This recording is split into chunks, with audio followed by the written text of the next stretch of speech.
Vinaka Fiji, and a warm welcome to Speak Your Mind. This happens to be the last episode for 2019, and we'll get back to you on the 7th of Jan 2020. And what a way to finish it. We have as my guest today in the studio from the NGO Ignite for Change. So we have sitting with us right now the coordinator, Broderick Mervyn, and also member, Chone Mbiunaivalu. A warm welcome to the both of you to Speak Your Mind. And firstly, please tell us about Ignite for Change, Chone. Thank you, Louise. Briefly about Ignite for Change. We were established late last year, 2018, and early 2019. We have just recently celebrated our 1-year anniversary last month. Mm-hmm. And we are a youth-led organization. Okay. And so we work basically with youths, and also our focus are on youths and also grassroots communities. We do host workshops. Some of the projects that we do includes conquering public speaking, good governance and human rights, protection of endangered languages, climate change, and also community education. That's interesting. Yes, so that is briefly about Ignite for Change and when we started. So we are 1 year old now. Oh, not very old at all. So, Broderick, I mean, just 1 year. It's interesting to see that youths have a passion to do something like this. So, for a year that you've been running, how much have you achieved? Well, first of all, Bolivinak, thank you so much for having us on your last show. What a way to end the year. Well, the trainings that we've done have really made a tremendous impact on young people. And personally, for not only myself, but for the team and I, we have seen the fruit of our work being translated into the national level. Many young people now today have so much more opportunities than they had before. And as Chone had highlighted at the beginning of some of the work we've done, I mean, the success stories are quite amazing. I mean, for us to not only be based in the West, but also to allow that young people have these opportunities is quite a milestone because, Louis, as you would know, that many of these opportunities are based here in Suva. So what we've decided at the beginning is that we want to decentralize these resources and these opportunities. We've seen a lot of young people being empowered. They've been enlightened, and also they've been transformed by our trainings. I think the success of it all is not only on the participants, but also through the hard work of the team. At the end of the day, the team makes it happen. We have our meetings on a quarterly basis. And based on these meetings, we discuss what are the projects that we would like to do that would not only empower young people, but also grassroots communities, and how they will take this information and this knowledge that they've gained from our trainings and sort of share that with those in the communities. Okay, Broderick, when you say that you enlighten the youth, how do you do that? I mean, obviously you said you have trainings, so we need to know a little bit more what you do. Well, I think with all our trainings that we've done, what we do is we have to relate to them on a very personal level. Okay. We have to come down to their level. I think a lot of times when we have forums or conferences for that matter, when we always say that it's a youth conference, a lot of times, a lot of young people don't feel that it's a youth conference. And, you have So why do you say that? Well, because, if it's a youth conference, it must be led by the youths. Okay. So what we've done is that we've actually, as youths ourselves, we sort of really come down and sort of relate to them. And we see that young people have a lot of potential. Apart from Chon and I, the team collectively have done so much work, and we have to relate it to them. And young people, they sort of need that safe space, and that's why, in terms of enlightening them, we have to really come down to them, crack a joke at least, or actually come down to their level. We can't be venting out on that higher level and expect them to come and relate to us on that. Exactly. And so we really come down to their level. And we also, if you don't know, Louise, we've also translated some of our programs to suit them, because, of course, English would also be a barrier when they come for these trainings. So we have to relate to them in the language that they are most comfortable in, and also like how we present ourselves to them. We don't want to come to a training and say that we've done so and so. Everybody is equal when we start those trainings.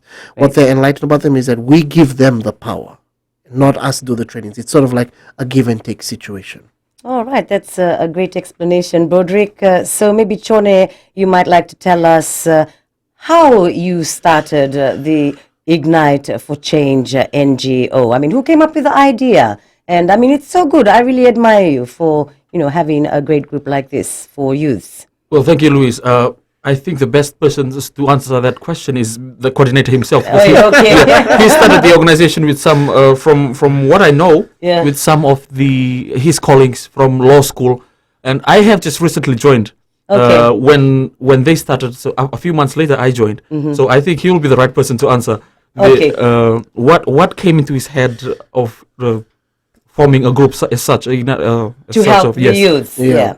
Well, I think, Luis, I mean, I've been attending a couple of trainings for quite some time while I've been here in Suva studying, and I'm grateful that I'm graduating soon With with a Bachelor of Law, Arts in Law and Politics. Excellent. So when last year the idea came about, I mean, I felt that, every time many of us would come and attend these trainings here in Suva, and, we always want to know what's the outcome, what will happen, And when I go back home for the semester break, sometimes I look at the young people there and there's nothing much for them that's available in terms of these kind of trainings and all. And I've been venting it out quite extensively to the organizers here, and I said, it would be lovely to decentralize this and bring it home. So when the idea came up, we looked at ourselves and we said, even when Chone joined later, we told ourselves, okay, this is an organization. We have to be clear, why are we forming it? There's so many other entities available, so why would we want to form one now? And so we had to make it very clear at the beginning, okay, the main purpose is because there's not many opportunities for young people and grassroots communities, especially in the Western Division. I said, that's fine.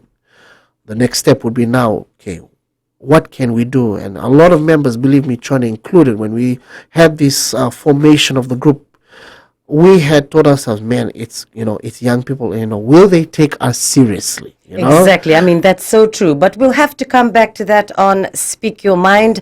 This is Gold FM, only the classic hits. Thank you for your company, and I do hope you're enjoying the program.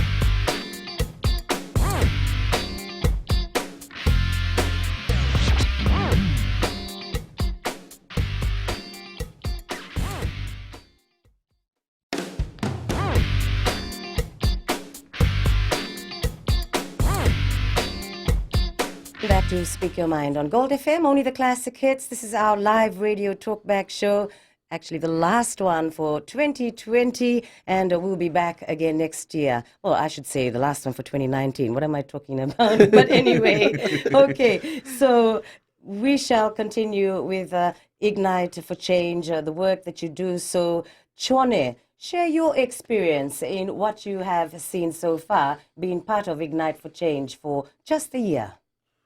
Thank you, Luis. Well, being part of Ignite for Change, I would say, is a challenge for me. Being involved with my colleagues with the same age group, I have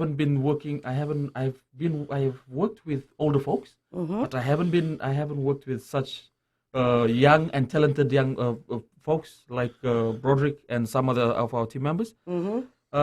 Joining Ignite for Change, I would also say that it's not by accident. It's I like joining Ignite for Change because it's where I could show my interest, what are my views on so we can change with how we youth live every day, and also some of the challenges that we get from grassroots communities or from my friends. I come to share with them, and then that's how we go on with our workshops, like Broderick has articulated recently. So, like he has mentioned, it's a give and take thing with our organization. We talk to them, our youths, and then they share what they face every day, and then we go about. That's how we go about our workshops. And being part of that team is I would say, an honor and also a privilege to be working with Ignite for Change. Okay, so when you say that it's a privilege and an honor, can you just give an example of some of the experiences on the projects that you've worked on? One of the projects that I worked on was good governance and anti-corruption. That Okay. was where I was the one who was doing the running around and all these things. I was really that was my first time experience though. I had to. There wasn't enough resources, or I would say funding. So we went our own way. Okay, that's- so on that's that why- note, who funds Ignite for Change? Well, I think for Ignite for Change, we have interested parties as well as people within the both private and public sector that actually help us out. So, as an NGO, of course, as Trani had articulated, the funding is also limited. So, we write to these entities and we tell them of the projects we've got, and they fund us and they support us. Is it enough, or you probably would need more? To be honest, Luis, it's at the end of the day, for us, I've always stressed to the team, it's the funding will always be around. At the end of the day, it's the work that we carry out to the groups that we are reaching out to. That's always the goal for us. So in terms of funding, the team has always emphasized about that. And, I've always told the team, at the end of the day, our goal is to ensure that we reach out to those people that need it. The Okay. funding will just come automatically. Yeah, because if you do it in good intentions, That's right, yes. I mean, everything will come back, Yes. obviously. So, Chone, you need to talk about how your experience of anti-corruption, was it? Yeah. Yes. We need to get back to that. I mean, how you felt about teaching it and where did you teach about or learn about this anti-corruption, and what was the other one? Yeah, anti-corruption and good governance. And good governance, which is very important for youths, I reckon, Yeah. Yes. because you are the future of the country. That's right. Right. Yes, we held this workshop, this training at FNU Namaka Okay. campus, and we had some very few interesting speakers that came and addressed on these issues, anti-corruption and good governance. Okay. So those few people, interesting people, leaders, I would say, included the honorable leader of opposition. Oh, Yes, he came and okay. officiated and opened our workshop. He came and talked a bit about our about good governance and anti-corruption, and some other good leaders, including Jagannath Swami from National Federation Party, and yes, a few others from the United Nations. Mm.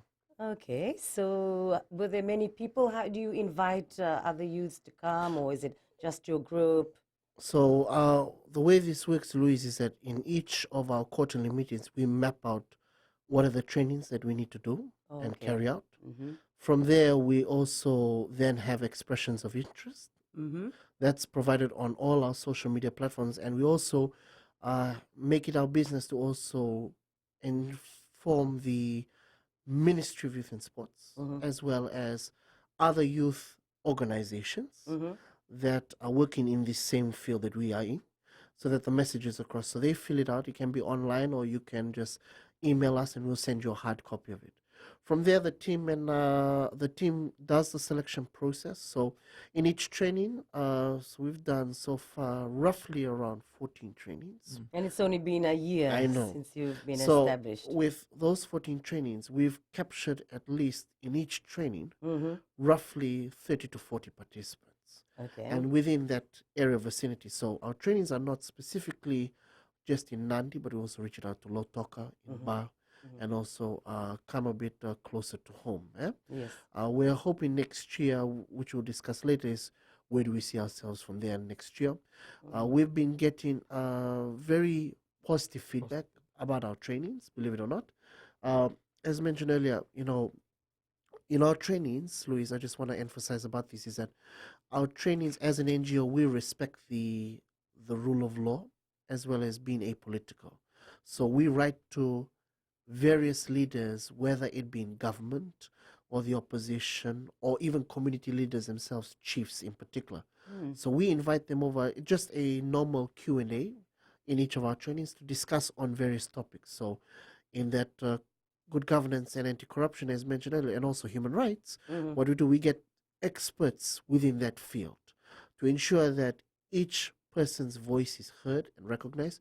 Also, we invite young people, leaders in their own field, to come and speak, of course, being that our focal point is youth and grassroots communities. Okay, so right, let's move on with how have youth band grassroots communities been empowered with the training that you have provided?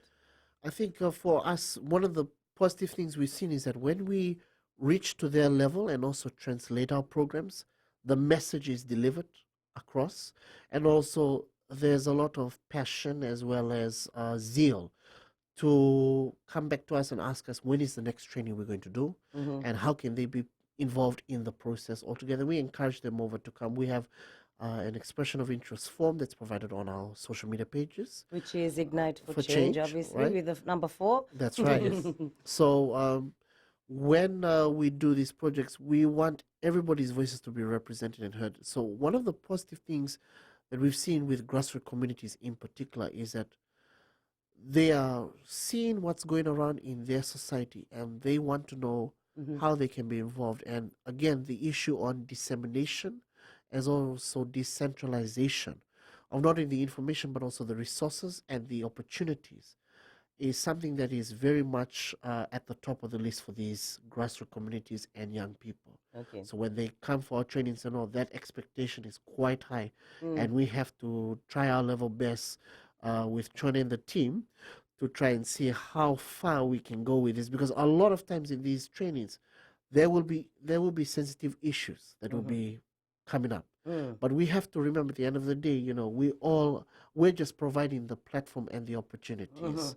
What you do with that, that is upon your own discretion. But we encourage young people and grassroots communities to get involved and get engaged, because there's so many things that are happening in society, and with the news coverage that we're getting on a daily basis, especially now with the rise in fake news. So people are now trying to speculate what is real and what is not, and what information is concrete and vice versa. And what we try to do is that we tell them this is the only platform we can give you. We provide that in such a way whereby they make themselves feel at home, as mentioned earlier. Well, that's very interesting. I like what you're saying, Broderick, but we'll get back to that soon on Speak Your Mind. Gold FM, only the classic hits.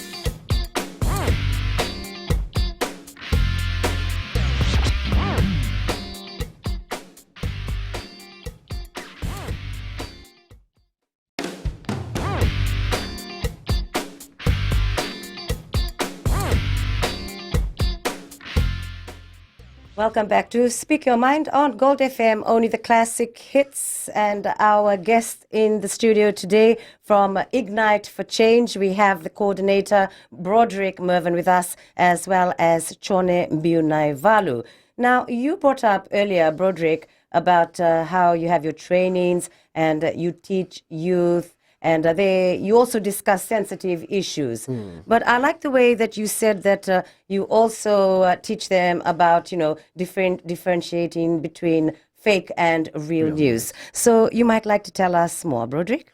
Okay, so this year we had the opportunity to host, for many of the media outlets in the country, they would know of this prominent day that we celebrate every year called World Press Freedom Day. Okay. So one of the things we started for the first time is that we engaged with the media and brought in key people from the media to come and discuss with the youths as well as with grassroots communities about the high rise in fake news, and also how young people are prone to fake news, and also just clearing that air of doubt of differentiating between the two. Okay.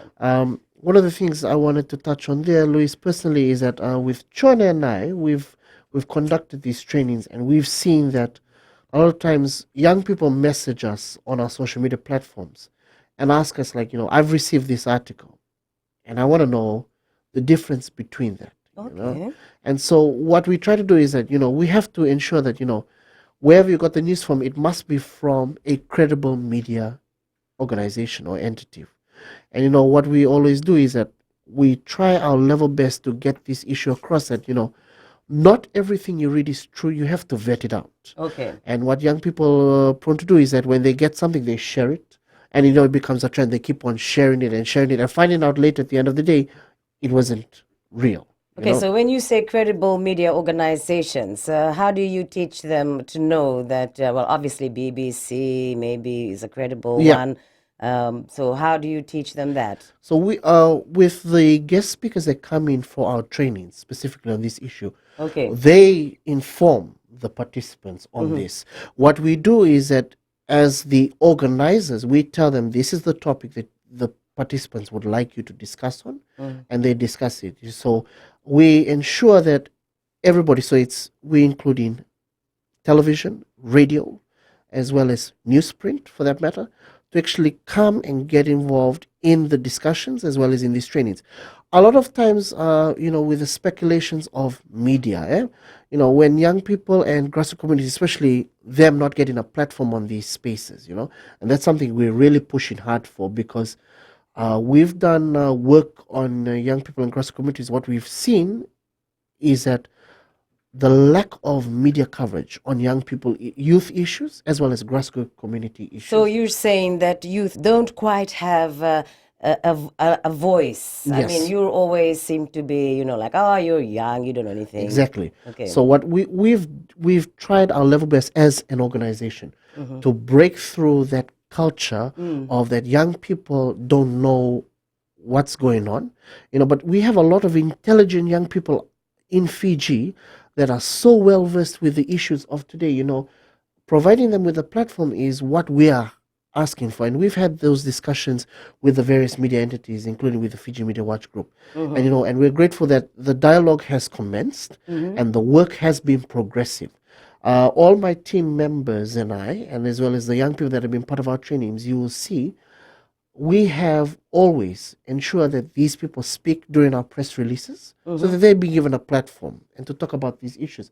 I mean, for Choyne and I, we have seen a lot of young people feel so encouraged. Sometimes their families get all excited that they're on the media, But, it's one thing to be on the media, but also to talk about critical issues that matter to the nation. At the end of the day, Ignite for Change is building up future leaders for Right. nation building. And we want, if like I always tell the team as well as with our participants, if one wants to be taken very seriously, you have to be also really well versed with the work that you do. People will question you. And I think with us as the organization, when it comes to our media coverage, you'll be, the words that will come out. So we try to make it in such a way whereby the message has been delivered on the other side. The public is aware. Of course, there is an entity called Ignite for Change that is doing work on youth and grassroots communities, and we're now seeing the fruits of their work. And we're just fortunate enough to see the work we've done in just 1 year, Luis, and I'm so happy to say that this is not the end. There's more to come.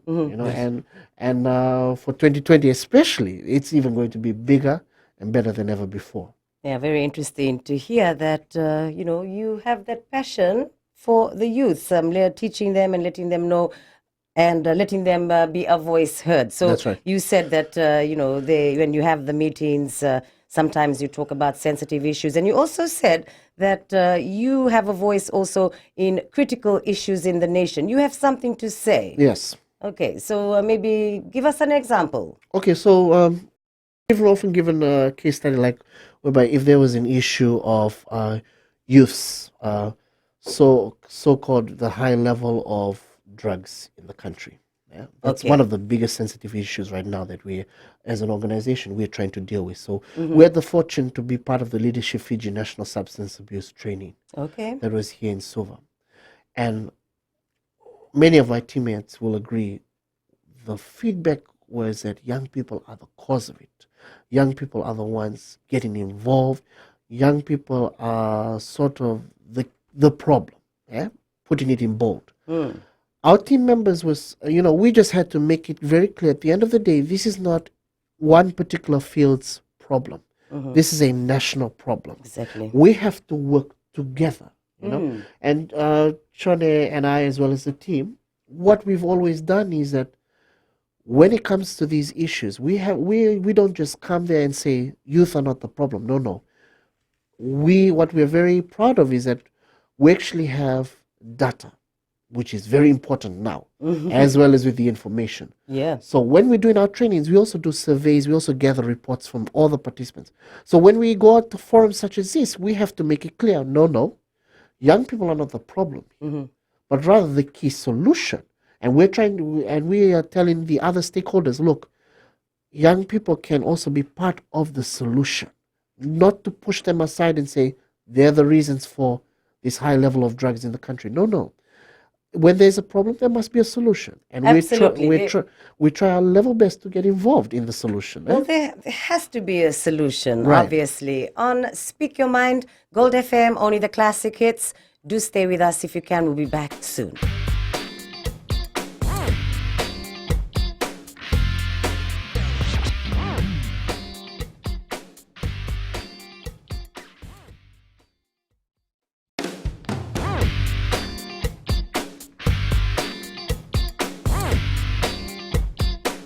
Welcome back to Speak Your Mind on Gold FM, only the classic hits. My guest in the studio today from Ignite for Change. We still have the coordinator with us, Broderick Mervyn, and now joining us, member Maritha Risiate. Welcome to Speak Your Mind. And I would like to ask you about your experience doing the work for Ignite for Change. Thank you. Being a member for Ignite for Change is overwhelming, a challenge, and a learning experience for me as well. I'm currently doing my bachelor's degree in management and public admin, and I have electives in the field of DG 100, which is on human rights, and also a little bit of politics. So with the work that we do in Ignite for Change, because I engage with the lecturers and tutors on these areas, the data that they have are collected in a period of time. So what happens is when I go to these training, seminars, and workshop, the data that is shared during this workshop and training are the latest, and I get to interact with the youths and members of the public, like-minded, and also, as Broderick has mentioned, the expertise in the field, which is a wonderful experience. Okay. And not only that, also I get to interact with other youths and get to the latest information on whatever issue that may be shared during the workshop. Yes, because we were speaking earlier on with Broderick about how you have sensitive issues that have been discussed during your meetings. He mentioned that sometimes, youths are pushed aside. Oh, yeah. And he wants that mindset to change. That's right. And fair enough. I back you up fully on that. But just another thing, how do you involve grassroots people? Well, like Broderick has mentioned, the express of interest forms are on our Facebook pages. And we also have previous members of the community that had done workshops with us. And then we vet the application, and then we see that the type of workshop that we'll be offering. And if we see that this particular group of people are well suited for this kind of workshop, we'll reach out to them, because at the end of the day, they fill the evaluation form with their details. So we'll reach out to them and say, see, we have this workshop happening in 2 weeks' time. Are you interested? And that's how we engage with grassroots level. If not, we engage with other CSOs and NGOs. Perhaps they'll send in a rep, and then this particular rep can go back and enlighten the organization on what they have gathered from the workshop or the training. So just, Maritha, what memory do you have in one of your workshops that, really implanted something in you to feel like it was something really good that you discussed or did? On human rights. Human rights, because this is a very sensitive topic when it comes to us E2Ks. Children's rights, because If you're religious, then you definitely know it goes against your religious belief as a Christian. So when you engage with children, with what we have learned from the workshop is you don't have to talk harshly to them. You do not have to whack them or smack them. There is a mature way to connect with them, sit them down, relate to them, come down to their level, and try and sort the issues out, rather than you getting corporal punishment and trying to teach them the lesson. Yeah, that's so true, because sometimes, when children want to talk and you're like, quiet, I'm tired, I don't have any time to listen to what you have to say.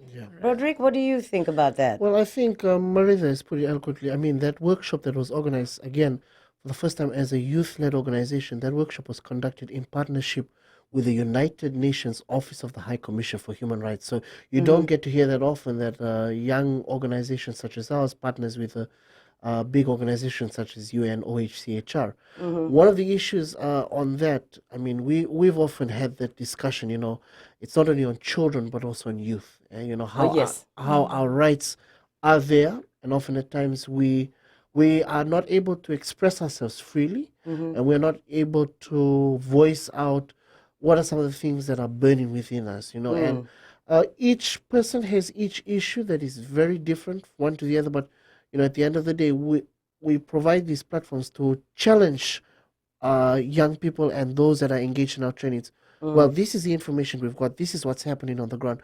What are you going to do about it? Right. And that is something that we often push our participants on, because we can have so many trainings, we can conduct so many surveys as well as meetings, but at the end of the day, the labor of love for us is the data we collect, at the same time seeing that the information we shared is then passed down to the next person and to the next person. And when we conduct these trainings, especially on these issues on human rights, and with grassroots communities, that's some, translating some of those terminologies into the Itauke language and the Hindi language as well as the Rutuman.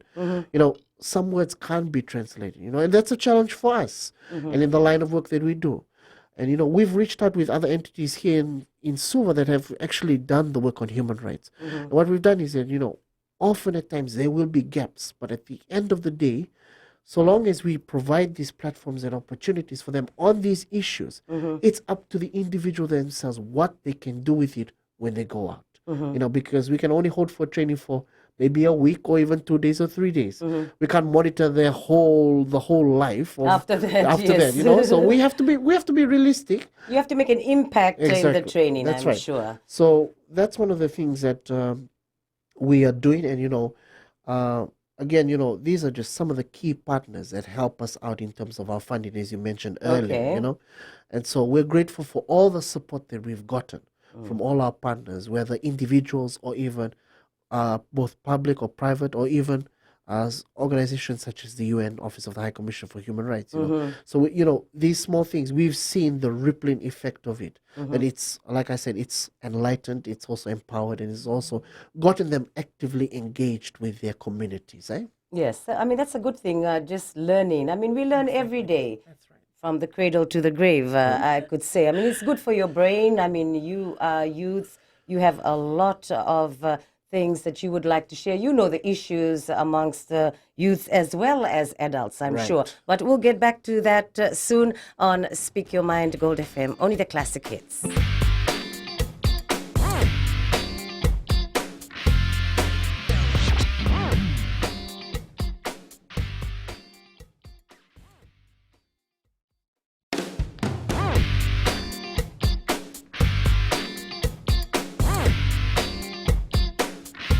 This is Speak Your Mind on Gold FM, only the classic hits. Thank you a lot for your company, I should say, right throughout the year. Thank you for Dee, for Sydney, for me last week. But this is the last episode of 2019, and what a way to finish it with Ignite for Change. I must say, very interesting name, Broderick. So what are your achievements that you'd like to share with us? Well, firstly, again, The work that we've done, Maritha and the team and I, it wouldn't be possible without them. Let me start off with that. The team plays an integral part of the running of any organization, for that matter. So I would like to take this time to acknowledge them. Also to their families. Most of the time when we do this work, it takes them away from their family time. But I want to thank their families, their spouses or their partners for supporting not only them but also us as well. With the organization, what we've achieved so far, I mean, words cannot describe how much we've done so far from the beginning of our establishment to have the Fiji Women's Crisis Center to do a workshop on domestic violence, and focusing on young people and also young women, to then having engaging with the media on World Press Freedom Day, which is something very, very interesting, and we look forward to that for next year as well. To then UN Human Rights Commission, Office of the High Commissioner for Human Rights, and their team for doing a tremendous amount. I want to take this time to thank both Miss Chitralaka Macy and the team for just supporting us all throughout. And then you have, of course, our partners and our sponsors and those that have supported us, whether it be just dropping a message online or just following our work, or let alone liking all our posts, as well as just actually calling to find out if there is a training, and then saying, when is the next one, can I get involved? And we want to thank each one of them for that, because they play also another important part in that. To now having just ended off the year by celebrating our 1-year anniversary with our new uniform launched, and also like having workshops on good governance, leadership and human rights, that's something that we're also very proud of. But overall, to have those many trainings with young people being at the helm of conducting them, let alone running it, it is a testament to see that young people can do anything, and they if they put their mind to it, they can achieve this. But again, as coordinator, I look back at the team, and reflecting on the 1 year that we have, it's a humbling experience personally for me. Just to see these young people challenge themselves, going the extra mile. Because as young people, while we're in our youth, let's be as vibrant as possible. Let's keep on pushing it further. When people say you can't, you have to have that excellent spirit and say, no, it can be done. Obviously, yes. Yeah. I mean, there's no such word as can't. My That's grandmother right. always told me that. Exactly. No such thing. So, with the team, I mean, I know they're listening in right now. I wanted to thank them personally. They know the hard yards that we've done in this year alone and put in all the efforts and all. But, overall, Luis, our achievements this year, again, you see before you young people just coming together, having that same vision and mission to try and make a change and be the change wherever they are. Oh, that's nice. So, what would you like to say on behalf of the youth? Both of you, what is your message? Let Maritha take this on first. Let Maritha tell us. Well, basically, one of the issues that is currently a problem with us here in Fiji is gender-based violence. And I think we need to address this from grassroots level, and especially youth, before you go out and have your families. You need to know that there are help available, toll-free lines available with the Women Crisis Center. If you need counseling, go and get counseling.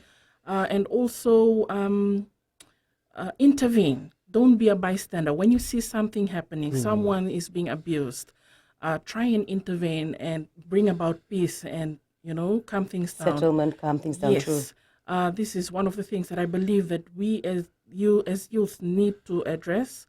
And also, engage yourself in this kind of works, because if you don't, then you'll be left behind. Yeah. With this kind of workshops, the training, you get, like I've said, you get to interact with the expertise, youth of the like-minded, you get educated. Some of these NGOs and CSOs goes to the extent of paying the participants fare just for them to come and attend the workshop. That's true. And sometimes they provide lunch, they provide modes of transportation just for you to come and enlighten your knowledge on these kind of issues that will help you in future and your decision making. Oh, lovely, Maritha. That's really nice and encouraging, I must say. So, Broderick, coming from you, the coordinator, what is your vision for the future of Ignite for Change? Well, for us now, the way forward now is there are some other projects that we're going to really tap into. For instance, one about the protection of endangered languages. I know that's a topic right now that a lot of young people are facing because of the mother tongue. Yeah. And that is something that we are going to try and look into for next year. Also, we got issues on climate change as well as community service, and that's something that we often see that young people are lacking in because there's not been enough opportunities or platforms on these topics. So that's where I see the organization now trying to tackle those many topics. But for advice for young people out there, I think young people, you have heard on the air today that a group of young people came together, had a common vision and mission, and said, let's see where we can go from here. And despite, of course, tackling issues that may be too controversial or too critical in our society today, we're not looking at the issue. At the end of the day, it's trying to address the issue with a solution. That's what we've done. Right. And I commend all those people that have been involved in that. Also in particular, just wanting to leave it with young people is that the opportunities now were not present during, The past. the past. And that's something we're very thankful for. But also, I feel that as young people, we've come to that point whereby, though it's provided now, not many young people are engaging into it. That's something that, we are trying our level best to say, it's not about where the workshop will be or the training or who is going to come. It's a matter of just being there and grabbing what you need to grab. And Right. seeing how you can impart that to not only your family or church, but to your community at large. Exactly. And so that's what I hope that young people can be made well aware of, is that, especially with grassroots communities as well, is that it can be done. The opportunities are provided. And, just wanted to conclude on behalf of Ignite for Change, thank you to everybody that supported us. And we wanted to leave it by wishing you all a very Merry Christmas and a very Happy New Year to you all. Oh, that's very lovely. Thank you, Broderick. And thank you so much, Maritha from Ignite for Change. And I wish you all the best in your future endeavors in enlightening youth around the country, as well as, heads of government, opposition, everybody. Yeah. And from me, Louise, a very Merry Christmas to you and a Happy New Year. I'll catch you next year on Gold FM, only the classic hits. Stay safe during Christmas. Nisamo Demanda.